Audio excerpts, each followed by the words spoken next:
Today I'm joined by Emily O'Brien, and Emily founded a company called Comeback Snacks, which if you like popcorn, you will love Comeback Snacks. They are such a great product, and that in itself is a story. Her journey starting a business, growing it during the pandemic. But Emily has another story as well as to how she founded the company on Super Bowl Sunday a few years ago, actually. Emily, maybe can you tell us a little bit about what brought you to founding Comeback Snacks? Because it's not what people will be expecting. Absolutely. So I started Comeback Snacks in the most unlikely of places.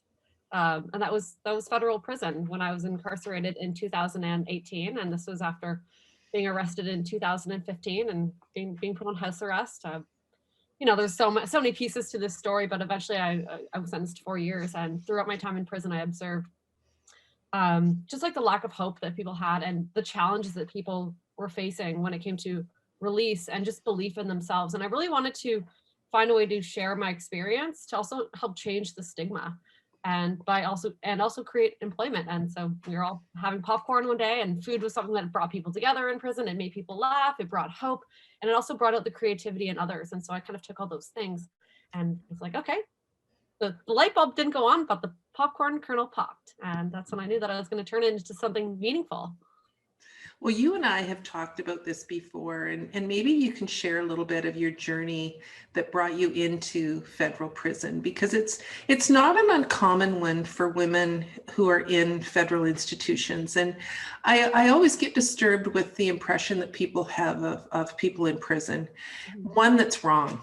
And I know when I traveled to the Edmonton Institute for Women, I met two women there who were in prison for drug trafficking. And they were subject to mandatory minimums. They had been subjected to coercive control by their partner to go and sell drugs because they were living in poverty. These were women that were brought into prison. And I mean, your story is another example of maybe I don't want to tell it. So maybe I'll let you tell it, Emily. Absolutely. So I was living in Toronto at the time. I had a social media company. I was doing, great business wise, but mentally I was struggling with something that was going on in my family and just like the pressures of running a business. And so I turned to alcohol to kind of cope with these things. And I met someone who pretended that they wanted me to help me like get sober. And I was like, okay, this is awesome. Like by no means was I like relying heavily on substances, but I was functioning, and I really wanted a relationship that could help me maybe get out of that. And I met this guy and we actually did some business together. Red flags kind of started showing up, but he was very good at helping me, get rid of those red flags and convincing me that, I was seeing things or whatever. And I ended up going on a trip with him. He's like, I want to take you away for a week. This is going to be so much fun. I'll help you kind of get out of, the environment for a bit, and it'll be a great time. Just me and you. And I was like, okay, that sounds fun. And we get down there and he's like, well, actually, there are people here and they are expecting you to bring narcotics back. And he's like, did you really think this is just going to be fun and games? And I was like, well, I was kind of stuck there. And I was like, I didn't know what to do. And, I was brought to a house where people suited me up. They fitted me with like spandex shorts that were soon to be inserted with narcotics. And he didn't want me on my phone after that. He tried convincing me and coaxing me that everything was going to be fine and that, he owed money and that I should just do it so I could go home. And I honestly just wanted to go home. And there was also a part of me that could only trust him. And so I didn't plan this. I didn't read the criminal code. I didn't know like the severe implications of this. I honestly just wanted to go home. And, they had my passport information because when he booked the tickets, he had sent this off to them. And so they knew who I was and they knew where I lived. And I wasn't about to play hardball. I just wasn't. I was scared. And so eventually after landing at Pearson and, being called into like secondary, which I knew that I was going to be because I was a terrible, terrible liar, still not knowing the actual implications of what was going to happen and thinking I could just explain what happened. I was still arrested, put on house arrest, and then went through the very lengthy process of, coming to the conclusion of what my sentence would be, which was 4 years and, nothing less than 2, absolutely not. And they actually go with the amount of drugs that are on you. There are mitigating circumstances, but there are still the mandatory minimums. yeah, that's how I ended up there. It was a terrible relationship, terrible substances, and yeah, I was stuck.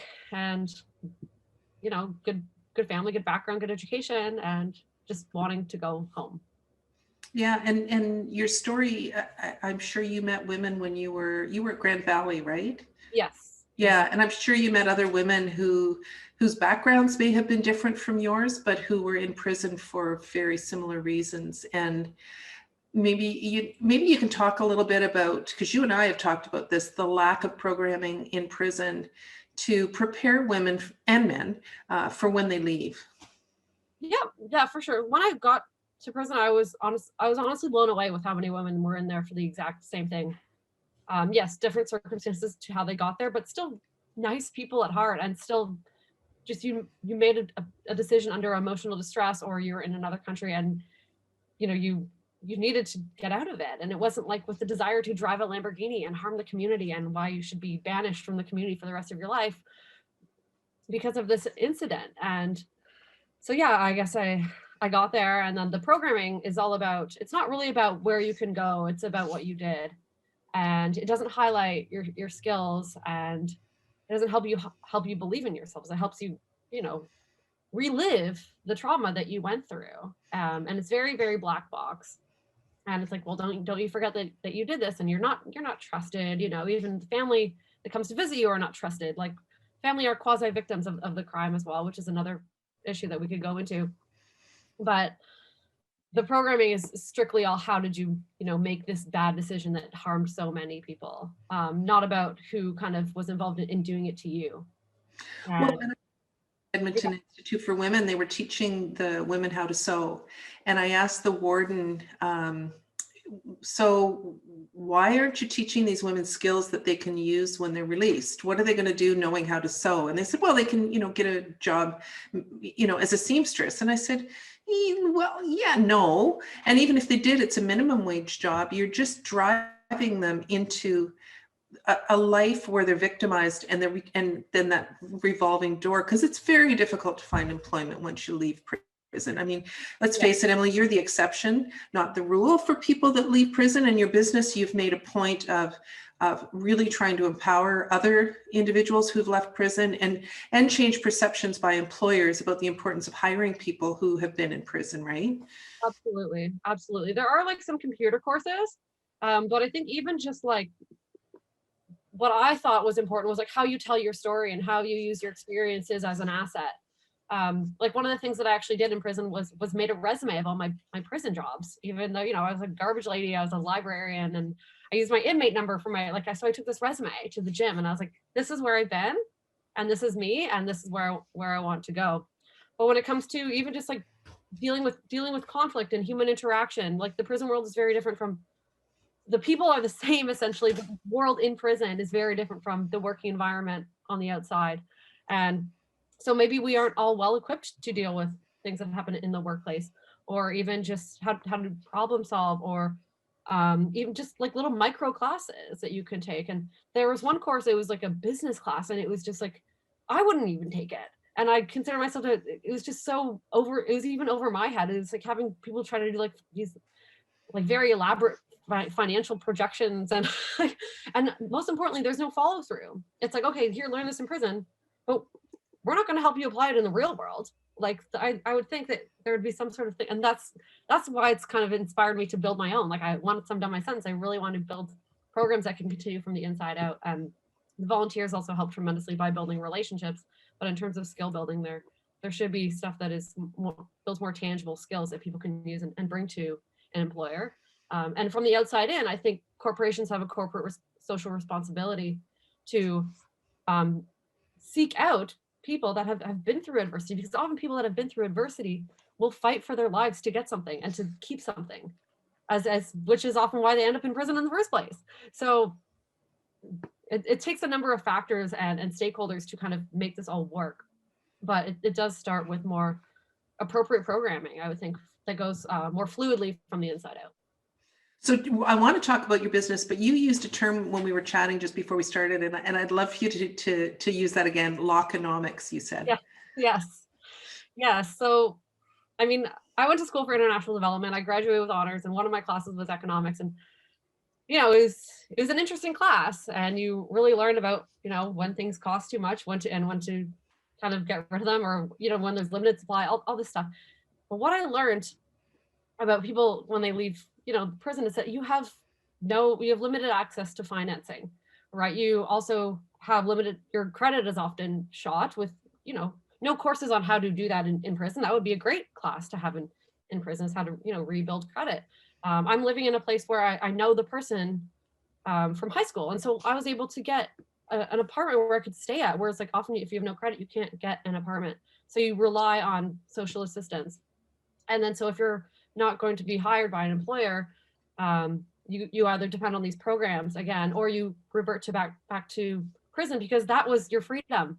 That you come out of actual prison and you're in even more of one. Like you can't breathe, you don't know where to go, you have no guidance, and there's no one really to help you. There's people to watch you, but there's no one really to help you. And that's where the change needs to be made. So the economics, there is like, we actually pay double for incarceration. We pay to incarcerate, and then we pay for the programs. And as a country, as developed as we are, we think we do a little bit better at the math.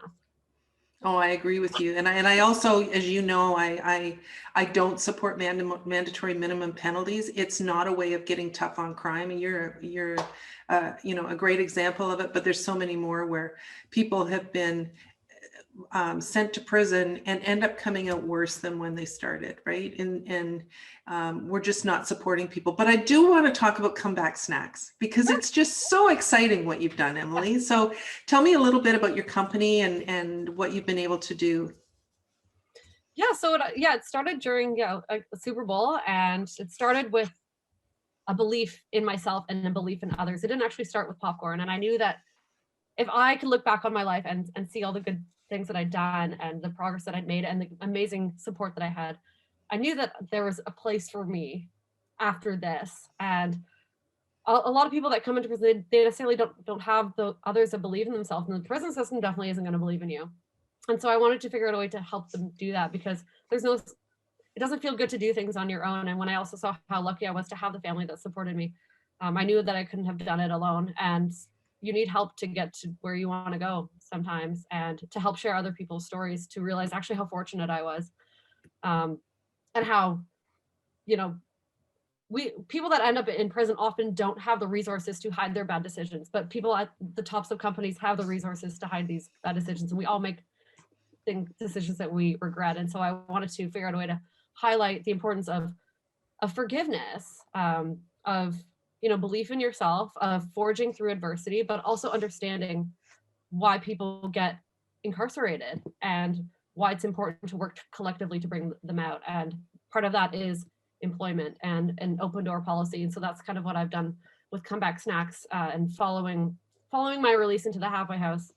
Certain conditions of parole disqualify you from interacting with other people that are on parole. So I was only allowed to, after kind of negotiating with my parole officer, and we're doing great. Like, she's very supportive of what I've done. After negotiating for about a year, she's like, okay, you can hire people that are done their parole. So I'm like, okay, that's fair. Like, let's work on this, because it's so important to me, and I wasn't about to give up.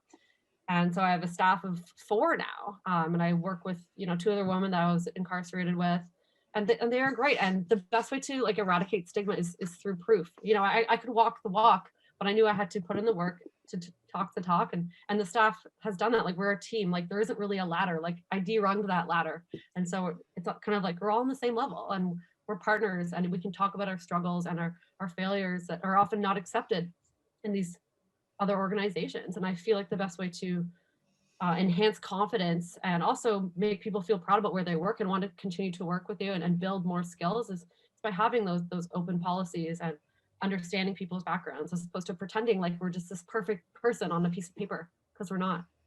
Well, Emily, I follow you on Instagram, and you're tireless, and you and your puppy are out delivering comeback snacks all over. You got a contract with Pusateri's. I saw you've got a contract down in London, which is where I'm from, with Remark.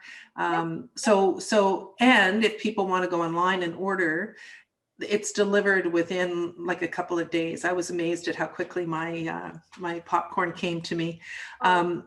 but it's a great product, and your business is actually thriving, which is incredible, especially during these COVID times. So kudos to you for building up a business. But I also see you do an awful lot of interviews and press to try and end the stigma around people who've been in prison and the prison system in general, which is terrific. I don't know where you find the energy to do it all. I guess you just find it in lived experience. Like when you want to fight for something and you fight for it, right? And so sometimes you can fight for things and it brings out the worst in you, but when you fight something that brings out the best in you, you have a pretty good chance at winning. And so, and the more that we keep doing it, and the more we can keep helping others, like we've helped so many people and met so many organizations that I never even thought my story would even apply, right? And I get letters from parents, and now I consult with families, and I work with people that have been done their sentence for maybe 5 years, and they're like, how do I tell my partner about my record? So just seeing the different facets of this puzzle, that seemed, unable to be put together, is now this big, beautiful whole piece of goodness.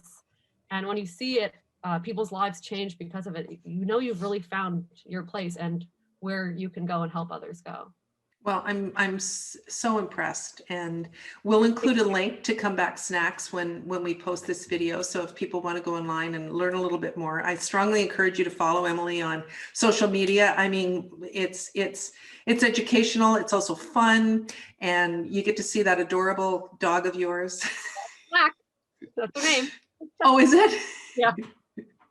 But if anybody's watching, what can they do to improve Canada? What can they do to improve the Canadian judicial system and what we're doing right now, Emily? I think if you are an employer, I think you need to kind of look at and examine the policies that you have, or even your own internal policies at people. And I want each person who's maybe had a judgment about someone else to look at the worst thing they ever did. And did people find out about it? And how would your life change if people did? And how hard would you fight to prove yourself otherwise? That's the thing with people in prison, everything's out there, and you don't really have a choice.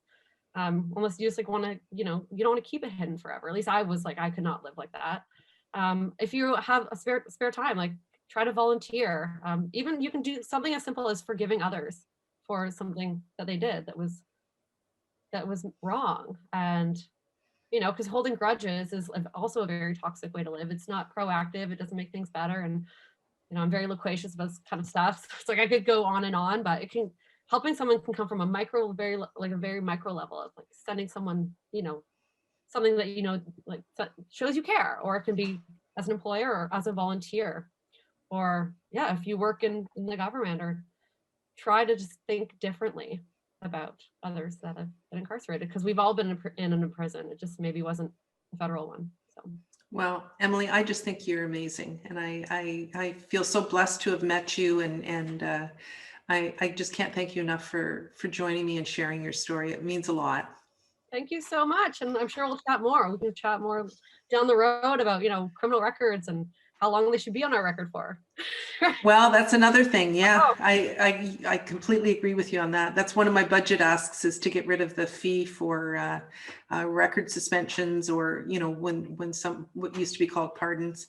And yeah, you're exactly right. How long does that stay? That's a whole. We need to do another one of these, Emily. Yeah, let's do it. I'm down. How else are we limiting the capacity of our economy? Because that's essentially what we're doing. If we're 13% of Canadians have a criminal record, we're excluding that from our workforce. What is that doing to our GDP and at more macro levels? Yeah. Right? Yeah. No, you're awesome. Thank you, Emily. Thanks so much, Pam. You're welcome.